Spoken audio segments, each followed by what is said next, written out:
Hello, everyone, and welcome to the Housekeepers Podcast. Dare I say, the cleanest hour in podcasting. This is going to be a fun show. I'm going to tell you right now, you're going to want to take out a piece of pen and a paper because we're going to take a lot of notes. Isn't that right, Irene? That's right. That's right. Irene Zibin. Zibin. Zibin. Irene Zibin, all the way from the west coast of Canada, joining us to talk about you run a Cleaning Boss Bootcamp. Yeah, I help others who are struggling with their cleaning business to hire employees, to automate their systems, and so that they can step back and stop cleaning because it's hard work. Which is Very probably one of the biggest challenges when you first start your own cleaning company, right? Because you're going in and you're just doing it you and yourself, and maybe your spouse is helping out, maybe a cousin, maybe a kid. Yeah, I know. Dragging your kids along. And then how do you go from that to actually running your own business, actually hiring staff, getting people to do the cleaning for you rather than you doing? That's what you help people do. Yes. Mm-hmm. Super great. Super exciting. So as you know, I love to start in the beginning to find out how you even got here. How did you end up in this crazy business of ours? Did you grow up in Canada? Is that where you're from originally? Yes, I grew up in British Columbia in a Doukhobor community in Grand Forks, British Columbia. But how I got into the cleaning field. Oh, wait. So I just want to know what it was. I grew up in Massachusetts and Vermont, the United States. What was it like growing up for you in Canada? What was childhood like? What did your parents do? Well, when I grew up, you're not going to believe this, but we didn't have electricity until I was like 5 years old. And we only had cold running water. We lived in a like kind of a remote village. Was that just you, or was that kind of like everybody in the village? Well, everyone in the village. So I'm not going to tell you what year, but it was quite a ways. Wasn't asking. How dare you? Yeah. So, and when I was, I think, 6 or 7, we moved to the Okanagan Valley, and then we had electricity. And so, what did your parents do for a living that brought them to a place where there wasn't running water or hot water and electricity? It's a long history. It goes back to Russia. The Doukhobors were fleeing persecution back in the 1890s, and a fellow named John Varigan brought them all to Canada on a ship. It was partially funded by Leo Tolstoy, the writer, and so that's kind of my background. Wow. Yeah. Wow, that's pretty interesting. There's a whole lot to unpack there. I wouldn't even know where to begin. No, it's too long a story to go back. But so, did your parents grow up there? Did they? My father did. My mom was kind of like an outsider of the Doukhobor community, and she kind of resented that. But I know she won't be listening to this podcast, so it's good to say that. But my father grew up there, and his father and his grandfather was one of the original immigrants from Russia. Oh, wow. So it's a deep history there. Yeah. I like that kind of history. Yeah. And then they moved to where there was. Do you remember any part? I can't imagine if you remember that first place that you lived where there wasn't power and stuff. Oh, yeah. Yeah. I still remember it, and I still love it this day when the power goes out, because it reminds me of my childhood. We had oil lamps, wood stoves. My mother would cook on a wood stove. We actually had a bathhouse, if you can believe it. I do. I grew up. This is so embarrassing to say. I grew up poor, so the lights going out for us always happened because we didn't pay the bill. different reason. Yeah. Different reason. I don't feel the same nostalgia when the light goes out. We have different feelings about that. Yeah. Yeah, that's funny. But it, the power rarely goes out these days. But I guess. Yeah, that's really good. So, what did your parents do for work? My dad did various jobs like mining, logging, things like that. jack of all trades kind of thing. And my mom was a stay-at-home housewife until we got older. So How many are you? How many? 3 kids in the family, 3 girls. And where are you? You're the oldest? I'm the Youngest? youngest. Yeah, I'm Oh, the me youngest. too. Oh, Me too. coincidence. Youngest of four. Have four. Youngest of And four. do you have sisters and, I and have brothers? one sister and 2 brothers. Okay. If you would ask my sister, she would say she has 2 brothers and a half a sister because she always tried to dress me up as a girl when I was a kid. Oh, that's funny. Yeah. That's hilarious. Uh-huh. So what was high school like? What was grade school like? Did you work at all during school? I worked during high school as a chambermaid at one of the local motels. See, now we're getting into it. Yeah. So, Okay. and I worked alongside some, older ladies, and I kind of resented it because I felt like I was doing a lot of hard work and I wasn't getting paid the same wage that they were. So I quit. And then one day I met the owner of the motel in one of the local convenience stores, and he wanted me to come back to work. So I told him I wanted a higher wage, and he said, yes, okay. So that was that. Were And they paying you based on your age rather than based on what the job yeah, was? I think Oh, I was interesting. 14 or 15 Hmm. working What part time. was, I'm trying to, okay, here we go. It was What $2 was the and go? something, There you go. or, My or was first, that the higher wage? I don't remember. yeah, my first job was $3.15 an hour. Oh, what did you do? Well, I worked actually I worked in housekeeping too, but it was cleaning the high school. Oh, okay. And so we had a program in the town. It might have been a statewide program, I don't know, but we had a program in the town where from between 8th and 9th grade, actually I think it started in 8th grade and went through high school, where every summer they offered through the town. I think they paid some of the wages, but they offered all kinds of opportunities with local businesses. So you could work at the car dealership. They would show you how to do so. You could work at a store, stocking shelves, like just you could work at a fast food restaurant, and the government or the town would pick up some of the wages. And they also had city jobs. So you can work for the road crew. You could be doing blacktop, that kind of thing. Or you could go clean the high school. And I remember distinctly being excited over the idea of cleaning the high. I thought it was why I thought it was such a great idea. I thought it was very smart because I'd never been to the high school. Oh, And this way I'm going to spend the summer there. I'll get to know where everything is. Like, I won't get lost. I'll know where the cafeteria is, the lockers, blah, blah, blah. And it completely backfired because that's where I got the nickname, the housekeeper, because as soon as school starts, and of course I know all the janitors, it took my classmates about 8 seconds to start picking on me. oh, kids are cruel. Yeah. I always say this. There was another friend of mine, a close friend of mine named Chris, and he lived on a farm. And as soon as people found out he lived on a farm, they started calling him Farmer. And like, he would get so mad, he wanted to fight other kids over it. And here I am in the corner going, I would trade with you in 2 seconds. I would love to be the farmer. Well, Oh, kids. yeah. It's funny, some of the things that happen to us when we're young and that stick with us. 1,000,000%. 1,000,000%. Yeah. So that was your first job doing chambermaid stuff. So you Yeah, were, chambermaid, like cleaning motel units, and um, did you have a lot of, I just wonder how busy the motel was. Were you working nights, weekends? Was it just during the summer? it was just during the summer because it was a tourist town, and Okay. it was in Osoyoos, British Columbia, which is, a popular tourist destination. So we just basically worked all summer and then spent our paycheck on junk. Yeah, of course. Let me ask you this. Mhm.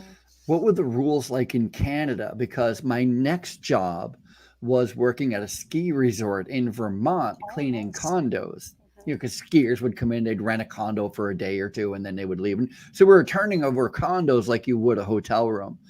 But the rule was whatever they left behind, we could keep. Oh, And they were so great. They would leave cigarettes and half open bags of potato chips and beer. I got the best pair of sweatpants I ever had. Was it the same way? I think it was. It was just kind of like an an unwritten rule. Like if there was something left behind, that was obviously left behind. And I hate to say it, but once we found Playboy magazines, but that's what the thing that I remember finding of all things. But money, coins, cigarettes, things like that. Yeah, definitely. Yeah, I was saved a couple of times. There are two times in particular, one time not really saved, but where I didn't have either money or lunch, and I found food in one of the condos, and I was like, yes, Oh, so great. And then there was this other time where it was not really the same thing, but the boss had a car that he needed to have cleaned. It was like a company van, and every once in a while they would have one of us bring it down to the car wash. And so he asked me if I'd do it. I'm like, of course. I had, again, no money, I had no food, I'm starving, I'm a young kid. And he gives me like $3. And he's like, this should do it. This is what I spent $2 on food. And that was the fastest cleaning job in the world on $1 worth of spray at a do it yourself car wash. I mean, I ran around that van without water because I had no time. oh yeah. Oh, that's. So fun. Memories. Oh yeah, memories. Still on my That's what mind. life is made of, memories. Mhm. Absolutely. So you did that. Did you do it every year until you graduated high school? I think I did it for a couple of years, and then I did jobs like waitressing, and what else did I do? Just whatever, yeah. Yeah, yeah, just kind of like And so whatever. what happened after high school? What'd you do? Well, I got married young at 17 All right. to my husband was in the military, so off I went to Winnipeg, Manitoba, which is cold. It's like Siberia there. Yeah. It's flat and it's snowy and sunny all the time, but it's cold. So I got married. I had a couple of kids and stayed home for a few years. And then I did other odd jobs. One of the best jobs that I remember is working back then when a woman had a baby in the hospital. Someone would come around and take photographs of the baby, and then they'd bring them to your room in a package to see if you wanted to buy the package of photos. Well, I was the photographer for that. Wow, So I totally remember that. I remember that whole motif where people would they would take pictures and then they would try to sell them to yeah, you. and And you you'd get couldn't little buy just one. You had trinkets, to buy them all. hmm Yeah. the package. And so I did that. And what else did I do? Bartender, um, a lot of service related jobs until until I till my kids were older, and then I went into banking. And Well, you talk about your dad being a jack of all trades. I think you followed right along in his probably, footsteps. yeah, it's the Russian blood. But then I got into banking, and I stuck with that for like about 10 or 12 Oh, years. wow. hmm So what So, did you do in banking? Did you do the front end, the teller work, the well, I started out as a loans? file clerk, Hmm. which I was really excited about because prior to that, I had worked in a bookstore. So, doing a file clerk, I was making like $8 an hour. I was so excited. I thought, well, I get $8 an hour just to sit here and file checks. This is like great. I remember the first time I made $8 an hour, I had to carry concrete forms. Like Oh it my was the, God. I loved the money, but that was the hardest work ever. I'm a little What? jealous that you got to do clerking for Yeah. $8. How big are the concrete forms like that you had to carry? They are 2 feet by 4 feet. Oh So my they're not goodness. very big, but they're super heavy, which is why they're that small. Oh, okay. Yeah. So they can't be like a whole 4 by 8 sheet like you would normally think of like a sheet of plywood or something. It has to be smaller than that. And they were always 2 feet wide. So they could be 6 feet long, 8 feet long, 4 feet long, 2 feet long, but they were always 2 feet wide. I bet you got in Super shape heavy. doing that job. Oh, I was, yeah. When Yeah, you're a kid, yeah, yeah, yeah. You can do a lot more. certainly. Yeah. So, um, yeah, I did banking. I started out as a file clerk, and then I got promoted to teller, and then I got promoted to teller trainer, and then I got promoted to like the type, the account opener type of job. And from there to like a senior role, and then from there to a managing role. Wow. And that was it. That finished me. So it was too stressful. You know, on one of your shows, I heard you talking about how you would always say yes to jobs, like, oh, who wants to do it? And you'd put your hand up. You'd agree to any job that was offered to you. Well, I was the same way in banking, but I found that my basket just kept getting higher and higher. And, the more you did, the more, and I just got fed up with it.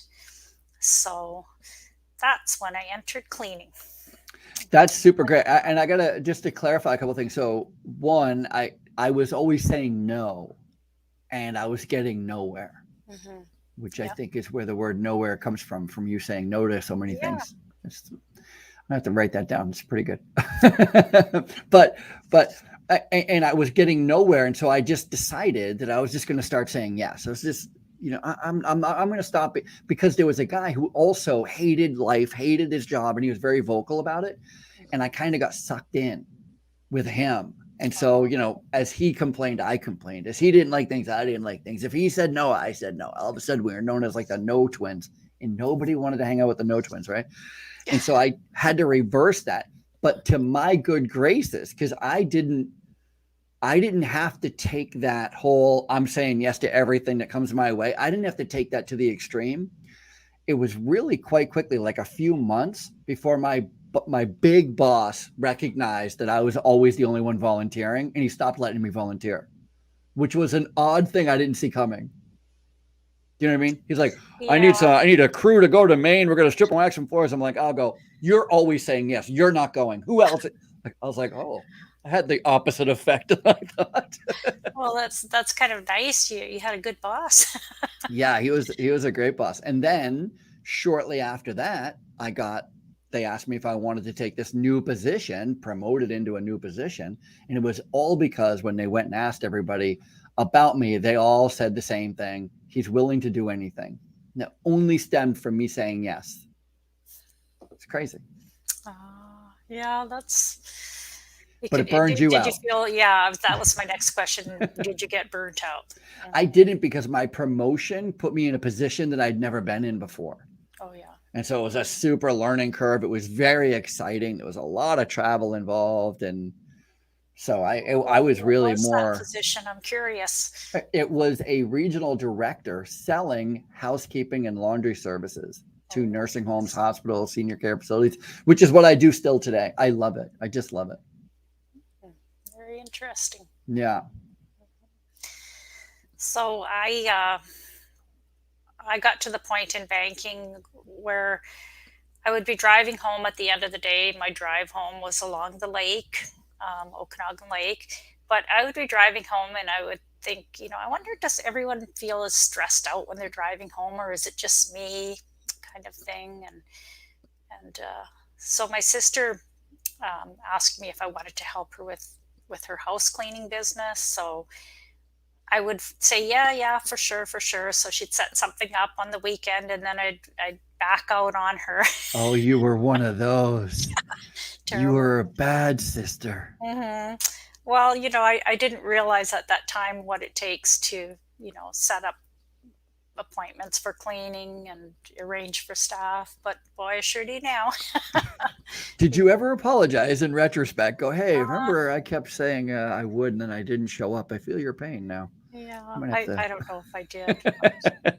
But I sure remember that. Yeah. Yeah.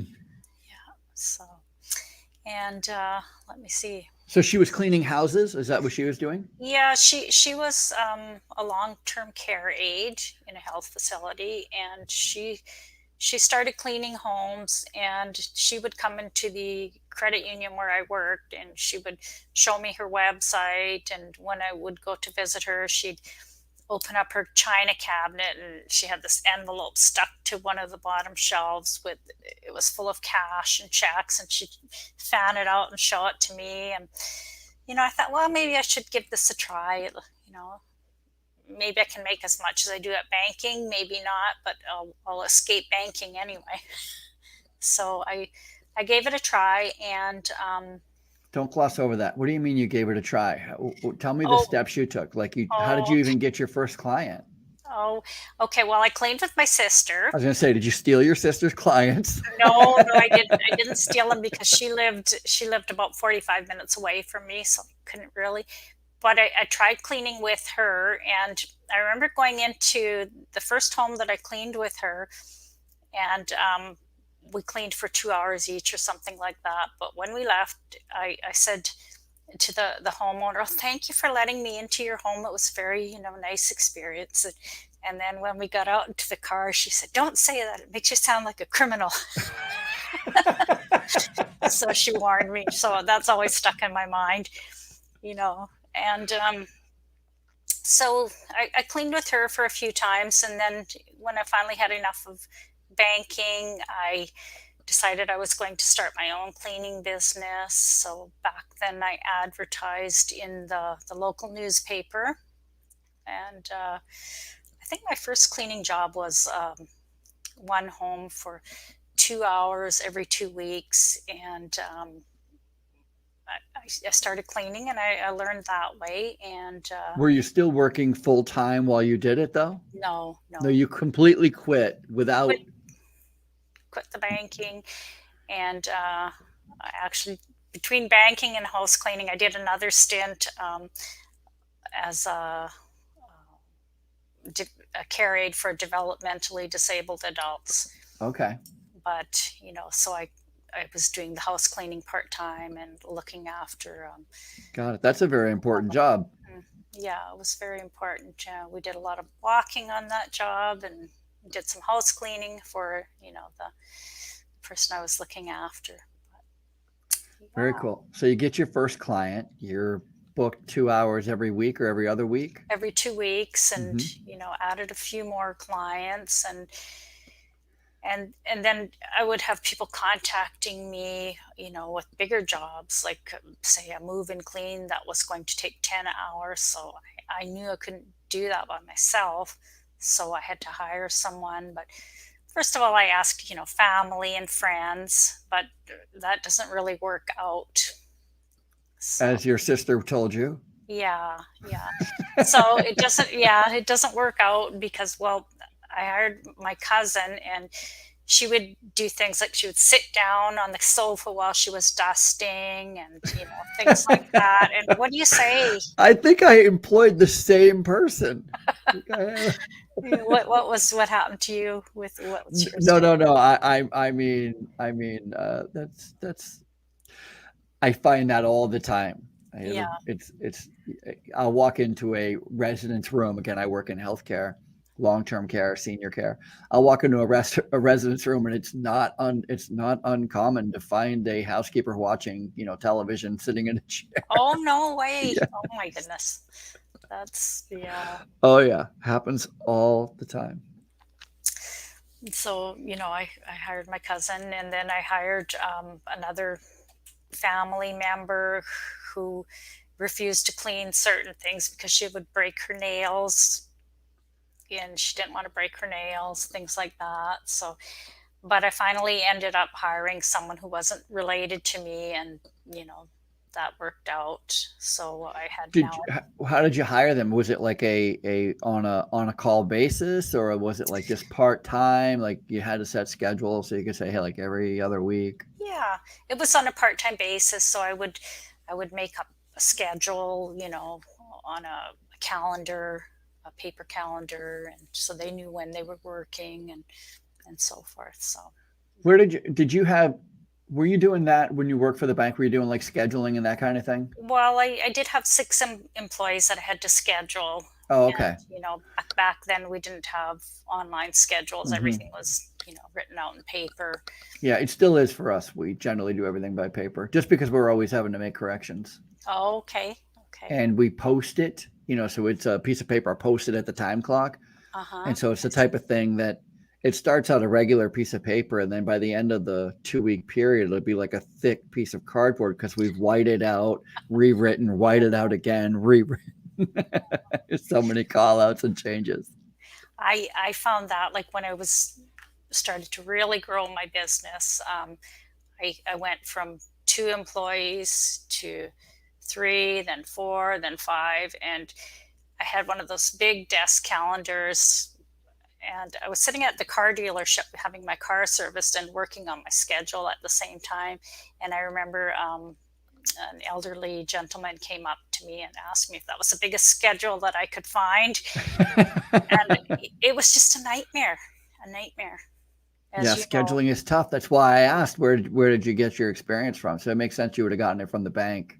Yeah, from the bank. Yeah, It's schedule. something that's I had a friend who worked at a bank for a long time, and that's something that it's an odd thing in the sense that people that work in the bank, and it's probably more industries than just the bank, but their hours are 8 to 5:30 or whatever it is, Hmm. but those are set hours regardless of the work. Yes. Right. So Bingo. there is no part timer. Everybody's full time, and I need 3 people a day, even though sometimes I only need 2 people. And that, growing up in housekeeping, we never have the money to keep somebody just on the payroll, if there's no Yeah. work involved. So it's always an odd thing for me. Well, it's funny that you should mention that because I found that, some of the employees that I was responsible for managing were looking at the internet, or talking, and it was really hard to. I struggled with, delegation at that point, so it was hard for me to get them back on track. But over the years, I've learned delegation. It's a weird thing, that whole idea of delegation in management, because there's only 3 options. You figure out how to get them to do their job, or you do their job, Yeah. or you explain why none of the jobs got done, right? There is Oh, no fourth option. That's it, right? yeah, exactly. You Uh-huh. do it, they do it, or it doesn't get done. That's it. So, Yeah. And I've come to the point where, I can't do all those jobs. Like we have in my own personal business about 80 residential customers. So and could you so imagine trying to clean 80 no, residential customers on any I would be consistent dead. basis? Of course. Of Yeah, course. yeah. Yeah. So I use an automated schedule now. So I love it. Mhm. And do you give your, I'm just curious, do you give your employees the ability to make changes to that schedule? Well, they can request changes, and then Okay. I'll change it, and then it's visible to them on their phone or the Got it. computer, whatever. Got it. So I know a lot of places are trying to allow the employees the freedom and the flexibility to do it themselves, but of course they have to get somebody to cover for them, so they can't, once they're put in a shift, they can't just give up the shift. They have to, somebody else has to cover that shift, and then the 2 of them, sometimes the 3 of them, will go and request a change together. Otherwise you can't just make the change, but it's a challenge. I've seen that. I've seen that in some cleaning organizations where people can choose their own hours, and I've often wondered how that works, or does it work? Yeah, and I think it does, or can, and I think it can't. Mhm. It comes down to the same thing as everything. It comes down to people. People, yeah. If you have some people who understand, like, let's take Amazon is a great example. Hmm. Maybe it was Netflix, actually. Netflix, not Amazon. Netflix, the organization, had decided that they no longer want to have vacation days. There is no more, you have 1 week a year, 2 weeks a year, no more of that. Now it's unlimited. You can take vacation whenever you want. When I first heard that, I was like, well, that's causing an issue, right? You're asking for some trouble there. But as I researched and I read all the articles about it, here's the thing that's super interesting about it. The people that they gave that responsibility to, like said, hey, no more personal days, no more vacation days, there's no more limit. If you want to take time, you need to take time, go ahead. By the way, here are the dates you can't take. If you're in bookkeeping, you know that there's no chance, it doesn't make sense for you and for the team to take the last week or the first week of the month off. All right. Because that's our busiest time for bookkeeping.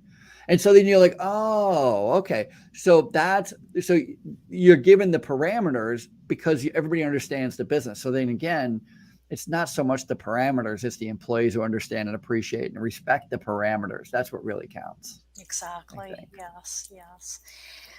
I have 7 or 8 employees right now, but I find that like in the housekeeping world and the residential cleaning in general, not too many people can afford to take holidays, and that's the way it is. Yeah, well, it's a low wage It's a low industry. wage. Like I try to pay my employees like top wages because I want to retain them, and I've had my employees for a long time, like in excess of 2 years, 6 years, that sort of thing. Wow, that's really good. Yeah, but it's kind of a sad thing, isn't it? Well, I don't know that it's a sad thing. I think it is. You could easily pay your employees a lot more money if you're able to sell your employee services at a higher rate. Mm-hmm. Yeah. And you probably could. There's probably, of your 80 clients, there might be 5, 6, 7, 8% of them that can afford and be willing to pay a higher premium. However, because that's such a low number, that means you'd have to get rid of 80% of your employees in order to afford to pay the one employee or the 2 employees at a higher rate. So it's a weird. It's not right. It's not wrong. I hate this turn of phrase. It is what it is, but it's. Yeah. I really don't like that turn of phrase. It's more market driven. So I mean, if people respected, and not that people don't respect, if people were willing to pay $1,000 to have the house cleaned twice a week or twice a month, that'd be really fantastic for all of us. But then a gallon of milk would cost $800. So I think it's all relative. Yeah, for sure. For sure. I'll drink here. So you got into the cleaning business quite intentionally. I like that. I like because I too had a situation where I was finally fed up. I wasn't doing what I wanted to be doing. I wasn't happy with and so I was like, I'm going to go do my own thing. And it sounds like you did the same thing. And I really, really appreciate that. I think that's. Well, I wanted to be my own boss for quite a while. I wanted to be self-employed, to see what it was like. And it's been very good. Like I've been self-employed since 2008. And I love it because no one can tell you what to do. You wear a lot of hats, as you know, marketing, bookkeeping, payroll, hiring, firing. You have to know all of the government paperwork for your business, things like that. So I have learned a lot, and I don't think I could go back to working for someone else. I just couldn't. Yeah, I certainly don't want to. So that's a thing. Yeah. I don't want to either. So I like the hours, the flexibility, of being your own boss. Yeah, it's funny is I was going to say I think, but I know I work more as an entrepreneur than I did as an employee, but my heart's in it a lot more. Mm-hmm. And that's that whole adage, if you find what you love to do, you'll never work a day in your life. I don't think that's true because every job has some hardships. There are some days you're like, oh my, I can't believe this is happening. But for the most part, I really love it. I really love it. Yeah. More than I did the last job that I really loved at one point too. And what was that? Yeah, selling. How it was selling. working for another contract service company. Yeah. It's weird. If I look back at my trajectory of like every stepping stone kind of leads to another stepping stone, right? Like everything you do. I got the opportunity. I really enjoy teaching. And for whatever reason, I enjoy storytelling. I enjoy explaining. I like knowing stuff. I like reading. So, and the company I was with put me with a couple of different times. They put me with new people who were trying to learn how to sell housekeeping and laundry services in the same industry. So they're like trying to, they hired somebody new, like, hey, we want to make them a regional director. We want to have them start learning the ropes as well. And I loved it. At first, I was a little, I was like, why am I training the new guy? Like, are they going to take my job or whatever? I knew that was coming. You have that. But I truly enjoyed the teaching aspect of it. And I remember going to my boss and saying, I think where I'd be better utilized in for this company is as a trainer. Let me teach people. And he said, there's no way we're going to let you do that. We'd much rather keep you in where you're at. So there's no moving. And that's why I quit, because I want to teach. And I was like, well, he would say he would say two things. One, he would say there's no money in teaching, which is false. First of all, as you know, right? I'm talking to the Cleaning Boss Bootcamp lady. As you know, there's plenty of money in consulting and training and teaching. Oh yeah. And the second thing he said was, people teach because they can't do. And that was just like such a dig. Like he was just trying to crawl under my skin. And he did, but instead of, me like, I'll prove you wrong, I'll keep selling. I was like, I'll prove you wrong, I'll see you later. So that might be the reverse effect. Oh, that's a good one. Yeah. Yeah. If people who teach can't do, that's what a misunderstanding of the value of a good teacher. What a misunderstanding of the educational system. Is that boss still doing what he's doing to this very day, or do you know? No, he is. Yeah, he is. Yeah, and he's a great guy. He does a good job, and the company is great. I would recommend the company to anybody. They really are a great company. Yeah. They really do a great job. But I think the car dealership down the street is a great car dealership, and I think the salesman is a great salesman. But he sells, I don't know, Chevys, and I have a Jeep. I like Jeeps. You know what I mean? Like, it's all it is. I have nothing against them. It just helped me put me where I needed to be. And you know what? Isn't that true though? As we go through things, Irene, one step leads to another, and one step leads to another, and some are more difficult than the other. Some are higher, some are lower, some are easier, some are more difficult. Maybe they're set up that way. It might not be like a planned step. I was thinking about this last night. I was thinking about, my business is growing really fast, and I didn't plan it that way. It's just happening, and like I'm here and I'm doing it, and it just happens. Yeah. So, not planned. Yeah, I think you've been doing a lot of work, and it's finally catching up. That's what it is, right? I'd like to think that instead of just, but I'm not going to turn it away because I like it, and I like what I'm doing on Instagram. I'm not so good at Facebook or LinkedIn, but I'll get better at that. So let's talk about the business. So let's talk about what you're doing right now and how you help people scale, essentially. Okay. Well, when did you start the boot camp? Let's start there. And why did you start it? I actually started just before COVID hit. I people would ask me all the time, "Oh, Irene, how do you do this?" And I want to start a business, or I'd have people come to work for me, and I could, they wanted to gain knowledge of starting their own business. So I thought, I wonder if I could, put this together into some type of a course, that would teach people, because I don't really want to teach people one-on-one. I don't have the time for that. But if I could do it through a course, people like to learn on their own time. They like to learn while they're laying in bed, or, having some time to themselves. So I thought if I could put it into a course, I would do that. So along came COVID, and I shut down the cleaning business for about 4 months. Okay. Was that your choice, or was it because your clients were kind of like, we're home now, it's a little difficult?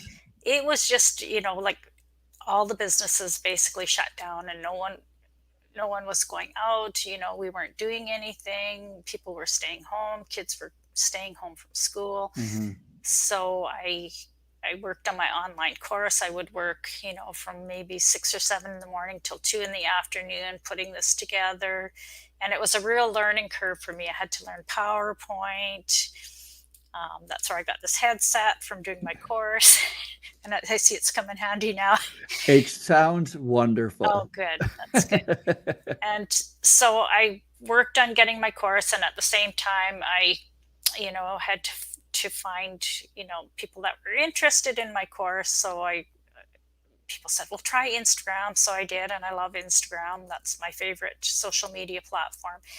And so I made the course, and, I sold a few. And so I got fired up about that. Um, and then I started to have, like software, a couple of scheduling software companies, ask me, do I want to promote their product? And this is a little self promotion here right now. Is that I like okay? it. Yes, of course. Of Okay. course. I love where you're going, because I saw when I was looking on your website, which is cleaningbossbootcamp.com. Go to that site so you can see exactly what Yeah, Irene is talking about here. yeah, I love that you're utilizing software. You talked a little bit about it as scheduling, but I yeah. imagine you're also tracking, cleaning, right? All Well, that. I think I schedule my own team, which is about 6 to 8 employees, 9 employees, using software. I work with Jobber, and I've used that since 2017. And so here I had other software companies asking me, do you want to promote my product? And they were kind of vague. And so I asked Jobber, do they offer something like that? So long story short, I'm now a Jobber ambassador. So Very cool. yeah, it is cool. It's kind of interesting. And I didn't think I would, go in that direction. But so I am talking about online scheduling and how it saves cleaning business owners tons of time. That's Tons awesome. of So tell time. me about Jobber then. What exactly does Jobber do? What It's is basically, Jobber? it's an online, it's, how do you say it? It's the number one um, scheduling and service. It's an app for, you can send invoices, you can schedule your customers, you can do your payroll. Um, I didn't really think about this very much, You can but do it all. yeah, you can do it all. Basically, you can run your business, Yeah, it and helps you run your business. yeah, it helps you run your business. Sends out automated messages, text messages to remind customers. You can Oh, send that is quotes. very helpful. You can approve quotes.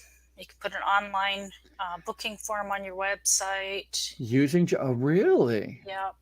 Wow, Mhm. that's all. That's all. So how do people get it from you? Is it like Jobber/Irene or? Well, if they go to my Instagram profile, Oh, there's a okay. link there. And Mhm. your Instagram is what?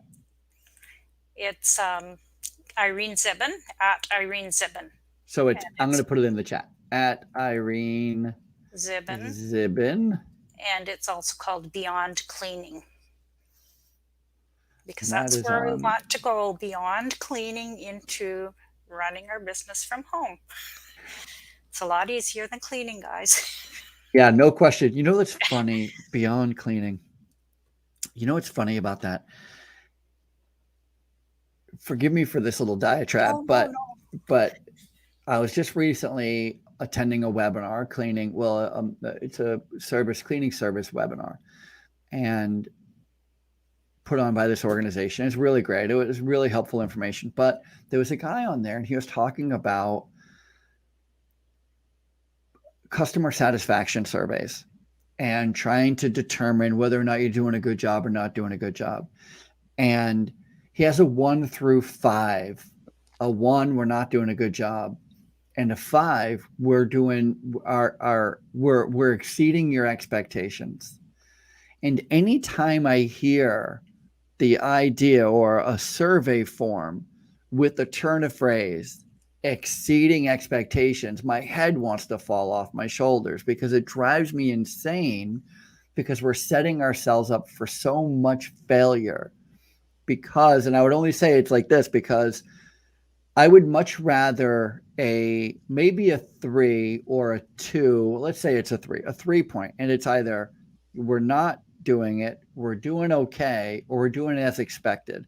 Imagine if the top line was it's clean versus it's not clean. When you put in that vernacular, because number 4 on his little thing, number 4 was that they're cleaning exactly what you wanted. And number 5 is they're exceeding expectations. How many number 5s are you going to give a cleaning company when number 4 answers the top line question? Nobody's going to get a 5. Unless it's a friend or relative, right? Of course. I mean, the only way I can exceed expectations in housekeeping is if I do exactly what you want me to do and I rub your back. You know what I mean? Like, and I wash your car and I make a couple of bills for you. Like, how could I possibly exceed a clean versus a dirty? If the counter's clean, it's clean. There is no beyond. Yeah, totally. Anyway, so beyond cleaning. Yeah, it's just beyond physical cleaning, but Beyond physical cleaning. yes, beyond doing the actual work in your business. So And that, right. That's the turn of phrase, or that's the definition of what you mean. You're not talking about doing more than cleaning. You're talking about no, actually running a cleaning yeah, business. So yes, as instead of just opposed you to cleaning. doing all the cleaning. So you know what cleaning is like, don't you? I do. Yeah. When's the last? Do you mind if I ask when the No, last time please. that you actually did physical cleaning? It's been a while. How dare you? Oh, Housekeepers Podcast. This has been, no, I'm kidding. Gosh, it's been a little bit of time. It's been what's funny is it's been a little bit of time, but I'm always doing trainings. And so yes. I'm always stripping floors. I'm always high dusting. I'm Oh, always vacuuming. I'm always showing how to go around a room and touch all the high touch points. I'm always mm, talking about so how long has it been since I've grabbed a cart and actually ran a job routine? It's been since December. I did it. The last oh, time I did it was in December, right before Christmas, and then right after Christmas. So the week before and the week after, we were super short staffed. I was yeah. running 3 nursing homes, Oh boy. and middle of COVID, right during the holiday week, the last 2 or 3 weeks of the holiday, it was very, very challenging. And so, and we had a lot of staff who just simply, we had COVID patients in the nursing home, and so we had blocked down the rooms, we blocked down the hallways, we made that a COVID wing. And once you put up plastic and call it a COVID wing, all of a sudden nobody wants to work in the COVID wing. So me and all my managers, we all worked really, really hard. I got to tell you, the backbone of the cleaning industry are the people who agree to be responsible. Those who say, yes, I'll be the supervisor. Yes, I'll be the manager. Yes, I'll be the owner. That's really not to downgrade cleaners and people on the front line. I'm not at all. I'm saying during COVID, I had more managers having to step up and clean those areas than because staff simply refused. So it was December, which I guess is a long time ago now, it was 8 months. But in that time, I've stripped a ton of floors. I vacuumed a lot. Listen, I have equipment behind me. I wasn't sure because one of your other guests, Iris Verdi.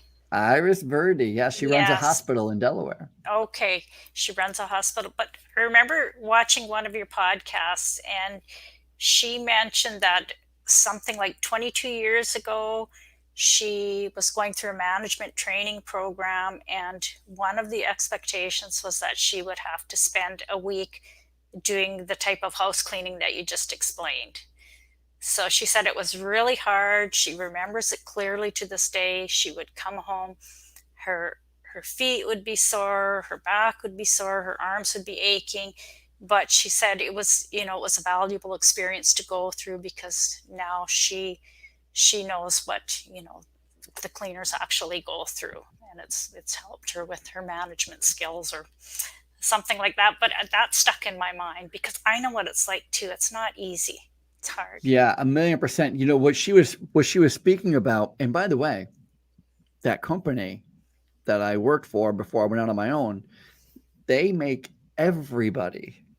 If you take a receptionist job at this company, because they're a very big company, you take a receptionist job, a delivery job, you're going to work in payroll, doesn't matter what position, you spend a week in cleaning. I You think that's go, awesome. it is amazing. It is, and it's their whole point is to tell you, is to show you what the core of our business is this. And you have to understand and appreciate what it's like to be out there in the field. So everybody, doesn't matter what your position is, you could be applying for the COO position. You're going to go run a cart before you're able to take that position. So I think it's super great too. I think so too. But what you picked up on that with Iris is so super great. But what that tells also is that Iris was able to come into a housekeeping management position having no previous housekeeping management or housekeeping experience, which is not the norm. Most housekeeping managers like you and me, we started in housekeeping. You know, I got to tell you, I'll be honest with you. I got promoted into a leadership position in my first housekeeping job, not because I was the greatest, but because I was the only one there with the most experience, which means I was the only one who kept showing up. That's my superpower. I show up. Well, that's what it takes. You know, they need someone to show up, right? That's right. That's right. That's what I had going for me. Yeah. Well, I think it's interesting because you obviously have walked the walk. So you know what it's all about, cleaning. 1,000,000%. I have done it and done it and done it. And I've gotten it wrong so often, so many times. I mean, I can. That's how you learn. I wish there was an easier way, because it's been sometimes very painful to learn the lessons of leadership. Yes, yes, but every day we learn something. So yeah, no question. So if somebody wants to work with you now, do you do mentoring, consulting, or is it just a course? So you can just go on, you can sign up for the course.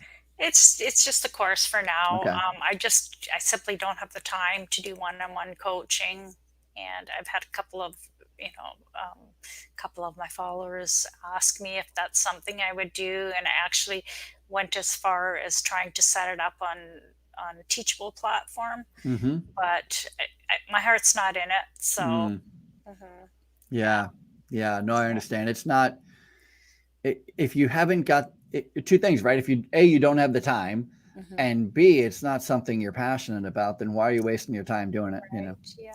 So I offer the course, and I may, write make another course about, getting into the house cleaning business from a ground level. Yeah, very nice. It Right sounds now, really great. my approach is like, if you're burnt out, you need to grow your business. You need to automate. You need to hire people. Take it from there. Yeah, I like that too. I like that your approach, your website, it starts with that. It starts with, if you're burnt out, it's because you're doing it wrong. It's because you're spending all your time cleaning and not running the business. And that's not how you get better. It's not how you grow. It's the opposite. Yeah. So I like that.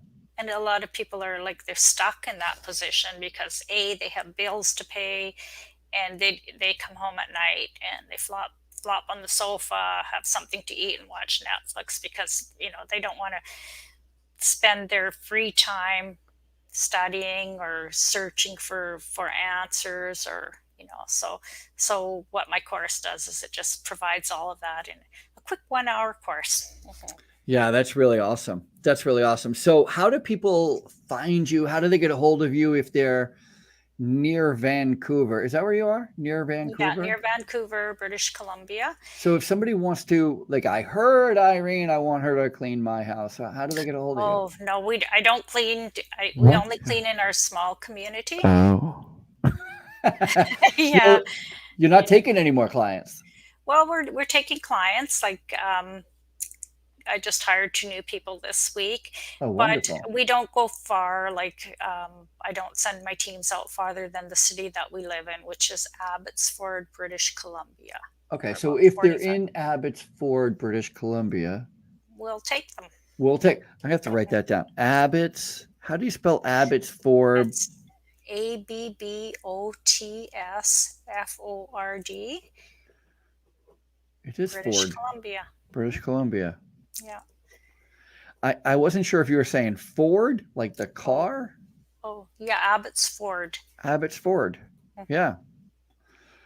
Well, I am going to put all this information in the show notes. So Thank if you. somebody out there, how do you do your advertisement now? Do you have a billboard? What are you doing? Knocking on doors? Well, most of my new business for my cleaning business comes from a Google or from referrals.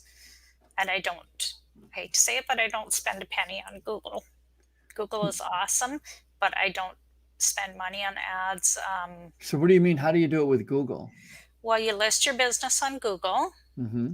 and then it's something like you can share videos or put pictures on your Google page. Got it. And when people are searching, say for cleaners in Abbotsford, then my site comes up to the top of the list, and they call me or they're directed to my website where they can fill out a booking request courtesy of Jobber.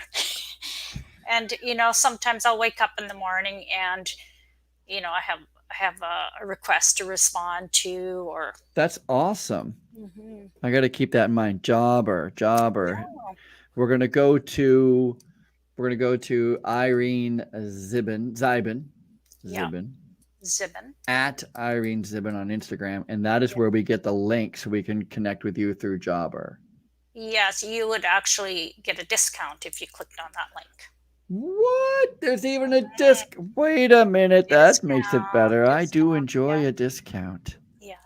I do enjoy a discount. Well, this has been really, really wonderful. I really appreciate you taking the time with me. It was fabulous, and this is my first podcast, as you know. But thank you for making me feel very comfortable, and I really enjoyed it. I had a lot of fun, and I would Me? I would do it again on another podcast. How dare you? I'm not asking you. No, I'm kidding.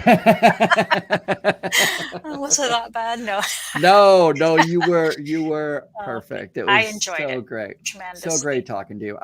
I truly just love the story. I love finding out how people, where you grew up and how you found your way into the cleaning business, and then how you're making it work and where you're seeing the industry go. And it's just super fascinating to me. So I really appreciate that. Now your story is part of my story, and that's just super great. Oh, that's wonderful. Thank you very much. You are welcome. Well, that's it for us here at the Housekeepers Podcast. If you enjoyed today's show, and of course, if you didn't, Irene says, how dare you? Okay, I got it for you. That's if you didn't enjoy it. Please make sure that you are subscribing and that you are reviewing and following, and make sure you go and visit Irene on Instagram, which is where she wants you to find her. So Mhm. go to Instagram to find everything about Irene Zibin and her Cleaning Boss Bootcamp, which is pretty fantastic over there with Jobber. Does Jobber run the website? Is that how you built the websites with Jobber? No, no, Oh, I did that on another platform. So, all right. Well, we'll take that part out of the podcast. So that's it for us. The cleanest hour in podcasting. The cleanest hour in podcasting. She is Irene Zibin. I am Ralph Peterson, and we will see you all. If I can get my little button over here.